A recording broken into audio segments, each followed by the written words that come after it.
बिहार में अब तक डिफेंडिंग पॉलिटिक्स होती आई है।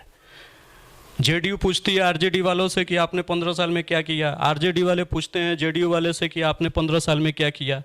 और अगर आप देखा जाए तो ये दोनों एक ही सिक्के के दो पहलू हैं। इसलिए जनता इस बार एक नए विकल्प की तलाश में है, एक नए मोर्चे की तलाश में है। हमारी पार्टी चुनाव लड़ेगी और बिहार के हर सीट से चुनाव लड़ेगी, सिवान के भी हर सीट से चुनाव लड़ेगी। मैं आपको बता दूं, चंद्रशेखर भाई किसी राज्य के मुख्यमंत्री नहीं है, ना ही इस देश के प्रधानमंत्री है, ना ही वो किसी संवैधानिक सीट पर बैठे हुए हैं। वो इस देश के एक आम नागरिक हैं और जिनके तहत एक संगठन काम करता है, नेमतुल्लाह खान उर्फ नेमत आज़ाद। और हम लोगों ने उनके अंदर ये एबिलिटी देखी कि वो एक सामाजिक कार्यकर्ता हैं। संविधान ये कहता है कि जिसकी जितनी संख्या बारी उसकी उतनी हिस्सेदारी, राइट टू इक्वलिटी की बात करता है। जब हम 85% हैं तो 85% हमें भागीदारी मिलनी चाहिए। एक और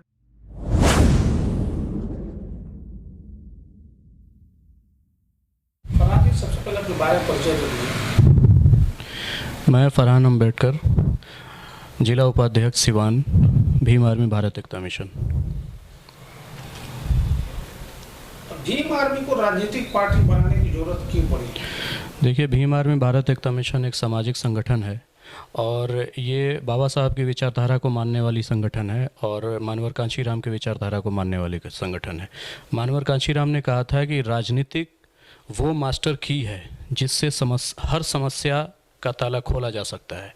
भीम आर्मी एक पहले सामाजिक संगठन थी जिसके चीफ भाई चंद्रशेखर रावण थे और वो जब भी काम करना चाहते थे तो उनको किसी न किसी पॉलिटिकल प्रेशर के तहत और किसी न किसी पॉलिटिकल राजनीतिक ताकत के तहत उनको जेल में बंद कर दिया जाता था।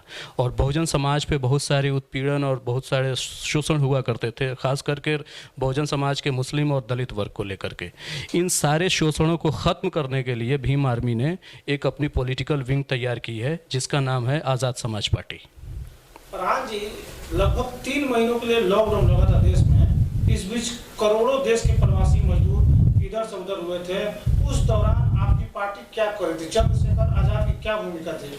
चंद्रशेखर आज़ाद भाई की भूमिका ये रही, सबसे पहले तो चंद्रशेखर भाई, मैं आपको बता दूं, चंद्रशेखर भाई किसी राज्य के मुख्यमंत्री नहीं है, ना ही इस देश के प्रधानमंत्री है, ना ही वो किसी संवैधानिक सीट पर बैठे हुए हैं। वो इस देश के एक आम नागरिक हैं और जिनके तहत एक संगठन काम करता है जिसका नाम भीम आर्मी भारत एकता मिशन है। उन्होंने लॉकडाउन में अपने तमाम कार्यकर्ताओं को ये अपील की कि लॉकडाउन में जितने भी प्रवासी मजदूर जहाँ पे फंसे हुए हैं उनको कोऑपरेट करें, उनको फिनेंशियली सपोर्ट करें।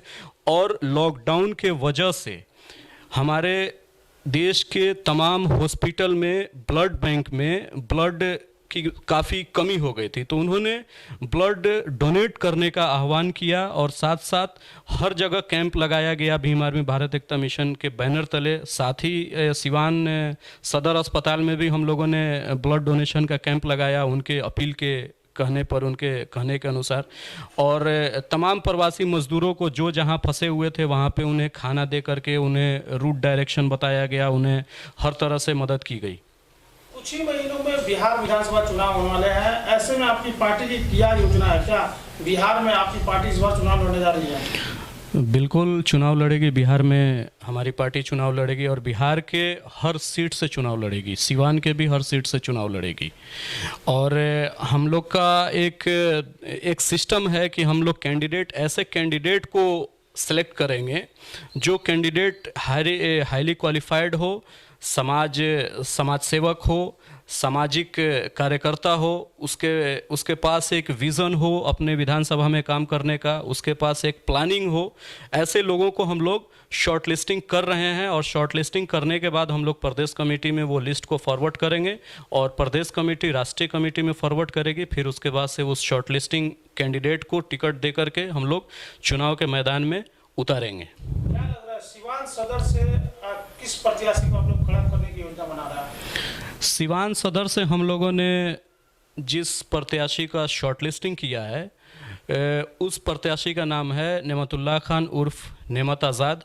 और हम लोगों ने उनके अंदर ये एबिलिटी देखी कि वो एक सामाजिक कार्यकर्ता हैं, उनके पास एक विज़न है, एक प्लानिंग है और सबसे बड़ी बात कि वो हमारे बहुजन समाज से बिलोंग करते हैं, हमारे समाज से आते हैं, और उनके अंदर एक काम करने की ललक है, एक क्यूरियोसिटी है उनके अंदर काम करने की, और एक जिज्ञासा है कि हम समाज में कुछ काम करें, और पे बैक टू सोसाइटी की फीलिंग है उनके अंदर। ये सारी बातों को देखते हुए हम लोगों ने उनको शॉर्टलिस्टिंग किया है, और उस शॉर्टलिस्टिंग को हम लोग प्रदेश कमेटी को भेजेंगे, और प्रदेश कमेटी राष्ट्रीय कमेटी को भेज करके ज़्यादातर चांसेस हैं उन्हीं को हम लोग मैदान में उतारेंगे, चुनाव के मैदान में, सिवान सदर से। बहुजनों को ये आगे क्यों करते हैं, बाकी के लोग के साथ इस तरह से मतभेद क्यों? तो बहुजन के साथ ही मतभेद होता है, बहुजन के साथ ही ये सरकारें मतभेद कर रही हैं। अभी देख लीजिए कि 85% जो देश का बहुजन समाज है, वो क्या ब्यूरोक्रेसी में 85% है, वो क्या पॉलिटिक्स में 85% है, देश के किसी भी विभाग में, देश के किसी भी संवैधानिक सीट पर वो क्या 85% है। उनकी आबादी सिर्फ और सिर्फ एक जगह है, वो इस देश की जेल। जेल में ये समाज आपको 85 या 95% दिखेगा, बाकी जगह पे न 85% है, इवन 50% से भी कम है। जो लोग 15% है, उनकी राजनीतिक में भागीदारी आप देख लीजिए 35 से 40% है। ये आज से नहीं, शुरू से ही होते आया है। 1950 के इलेक्शन में नेहरू ने 15% वाले लोगों को 60% टिकट दे करके लोकसभा में भेजा था। तो हम लोगों से फीलिंग की जाती है, मतभेद हम लोगों से किया जाता है, तो इसीलिए एक सामाजिक संगठन बनाने की ज़रूरत पड़ गई हम लोगों को। फिर उस सामाजिक संगठन को पॉलिटिकल विंग में कन्वर्ट करने की ज़रूरत पड़ी। आप चुनाव लड़ने की बात कर रहे हैं और फिर बहुजनों की बात कर रहे हैं, मतलब आप भी उसी सोच से चलेंगे जिस सोच से पंडित जवाहरलाल नेहरू चलते हैं? नहीं, हम उस सोच से नहीं चलेंगे। हम तो अपना हक मांग रहे हैं, हम तो अपना अधिकार मांग रहे हैं। हमारा संविधान ये कहता है कि जिसकी जितनी संख्या बारी उसकी उतनी हिस्सेदारी, राइट टू इक्वलिटी की बात करता है। जब हम 85% हैं तो 85% हमें भागीदारी मिलनी चाहिए according to constitution of India. एक उभरता हुआ नेता बिहार में पप्पू यादव, जो इस समय लोगों की मांग है वो सीएम कैंडिडेट है, हमको कैसे देखते हैं? पप्पू यादव एक सामाजिक कार्यकर्ता हैं, उनके अंदर भी काम करने की अच्छी क्यूरियोसिटी है, काम करने का ललक है उनके अंदर, आदर्श हैं एक वो समाज के। लोकतंत्र ये कहता है कि आप किसी आदमी से मतभेद कीजिए, लेकिन उसकी विचारधारा को रिस्पेक्ट कीजिए। हम उनकी विचारधारा को रिस्पेक्ट करते हैं। फरहान जी, लगभग 10 लाख से ज़्यादा प्रवासी मजदूर दूसरे प्रदेशों से बिहार लौटे हैं।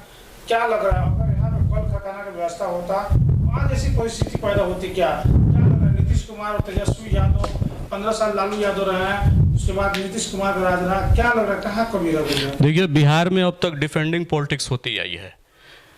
जेडीयू पूछती है आरजेडी वालों से कि आपने 15 साल में क्या किया, आरजेडी वाले पूछते हैं जेडीयू वाले से कि आपने 15 साल में क्या किया।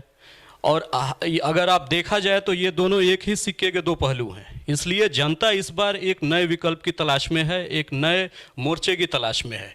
और बिहार में तो इंडस्ट्रियल ग्रोथ होना ही चाहिए। हमारे पास हाईली टेक्निकल स्किल्ड वाले वर्कर हैं। हम लोग जाकर के दूसरे प्रदेश में जाकर के काम करते हैं और वहाँ के प्रदेश को डेवलप करते हैं, वो उस प्रदेश के जीडीपी को ग्रोथ करते हैं। हमारे लोग, हम बिहारी लोग, तो हमारे बिहार में तो इंडस्ट्रियल ग्रोथ होना ही चाहिए। पहले इंडस्ट्रियल ग्रोथ होना चाहिए, तब जाकर के डोमिसाइल सिस्टम की आप बात करें। जितना इंडस्ट्रियल ग्रोथ था, जितनी इंडस्ट्री थी, वो पूरी की पूरी इंडस्ट्री एक सेपरेट जोन में चली गई जो झारखंड बन गया। अब उसके बाद कोई नई इंडस्ट्री आई नहीं, कोई नई इंडस्ट्री का।